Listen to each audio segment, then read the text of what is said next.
بودكاست الحلا. اليوم نحن بعطلة الخريف. أتوقع أنكم أنتم اليوم حضرتوا لو نحن رايحين. اليوم نحن رايحين على متحف بيبي جونيبا كام بستوكهولم، وهدول التيكتات للقطار للحكاية مشان نسمع الحكاية. تابعونا. طيب نحن لوين رايحين هلا؟ بيبي لونستون الحكاية تبعهم. ايه على القطار، وهلا نحن حنفوت على القطار. طبعا نحن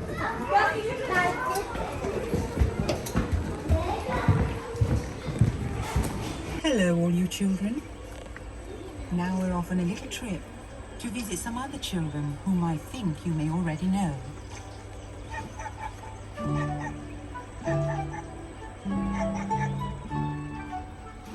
Marty and Lisbeth, who lived in Junedale. You've heard of them, haven't you? Do you remember when they had an outing and Marty jumped off the roof of the woodshed and nearly killed herself? Abe made up all kinds of crazy stories. Like the night when he persuaded Marty to go into the wash house and pretended to be a ghost. Det är jag som är greve Krål.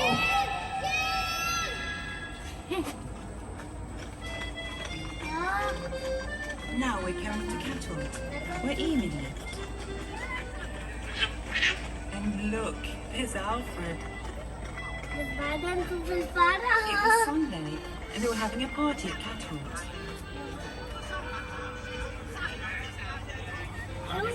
People were on their way to the party, and the flag was at the pole. Aha, that's what you thought.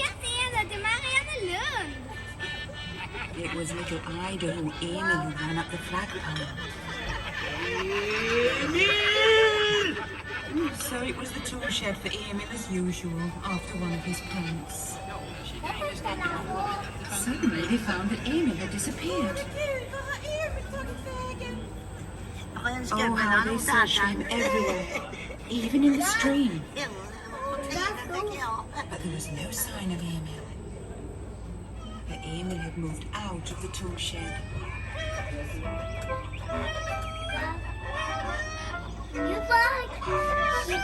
And over to the food store.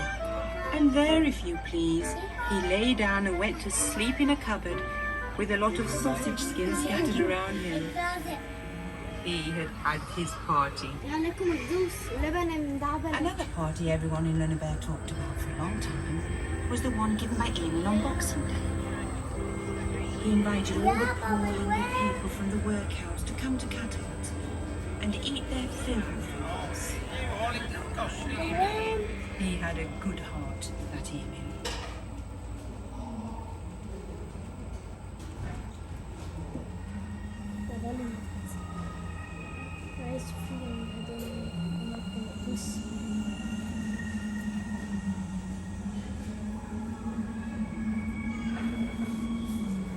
Have you noticed we're flying? And those lights down there, that must be Vasastan in Stockholm. And Midge's house. He's probably down there, waiting for Carson as usual. Carson is a handsome, intelligent, and reasonably stout man in his prime. And he flies in when he likes.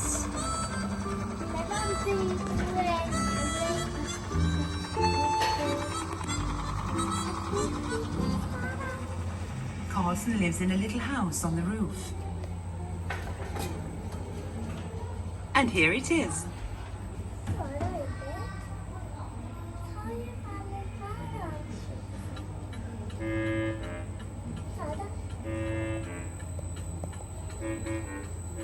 Oh dear, what a mess.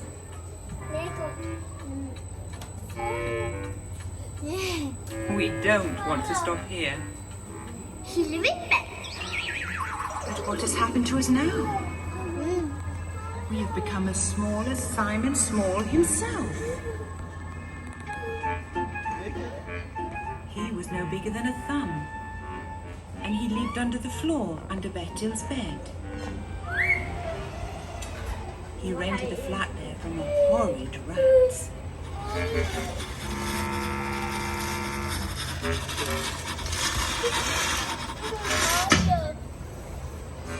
Betty wanted to be as small as Simon so that they could play together. It's fun to be so small that you can bathe in a sugar bowl.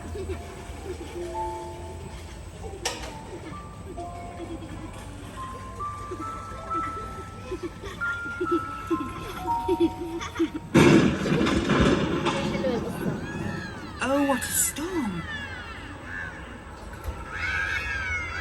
And we are in the middle of a great forest. This is Matt's fort, where Matt's robbers hang out.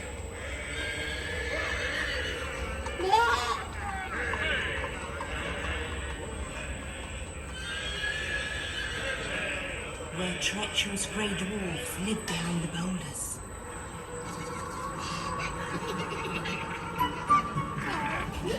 And rum holes beneath the roots of the trees.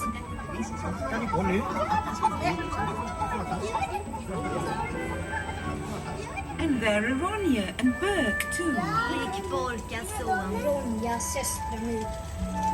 They had moved to the bear's cave to get some peace and escape from the row between Matt's robbers and Borka's robbers.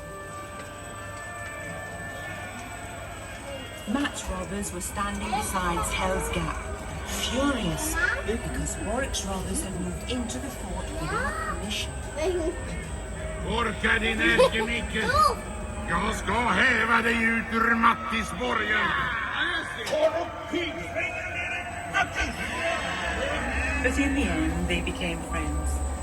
And when spring came at last, Ronja yelled her old spring yell for joy.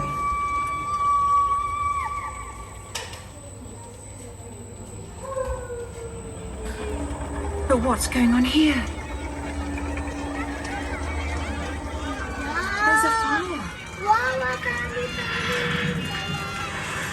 This was where Jonathan took his sick little brother on his back and jumped out of the window. There was no more Jonathan. He died when he jumped out, and poor Rusky was left alone. But one evening, a snow-white dove flew up and perched on the window ledge, and Rusky knew at once that it was Jonathan. Jag kommer, Jonathan. Jag kommer.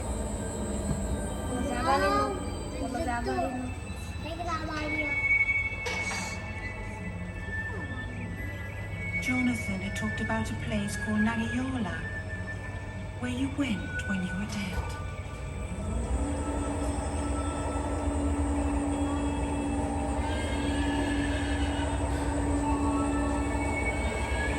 And Rusky went there too, to Cherry Valley in Hala.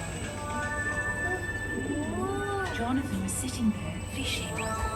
Imagine Rusky's joy.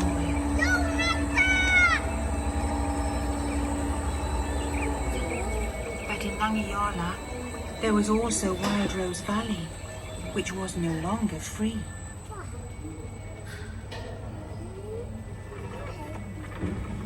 It was ruled over by cruel Tengel and his even more cruel dragon, Katla.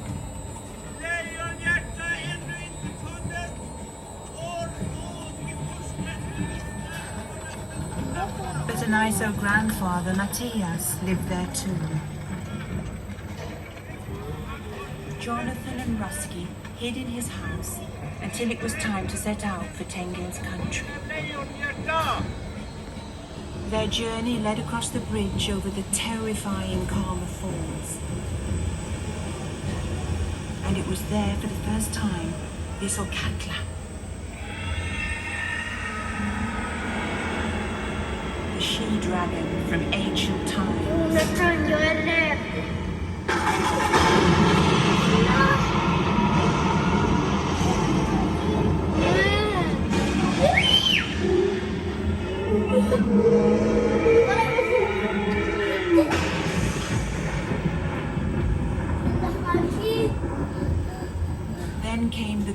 final battle, which set Wild Rose Valley free again. But by then, Jonathan had already been paralysed by Catelyn's fire. As they rested by the precipice that plunged straight down into the depths, Jonathan talked about Nanalina and how wonderful it was there. Then Rusty took his brother on his back and jumped over the edge into the lights of Nanalina.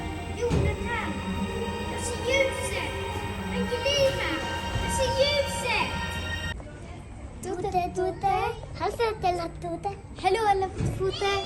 حلوة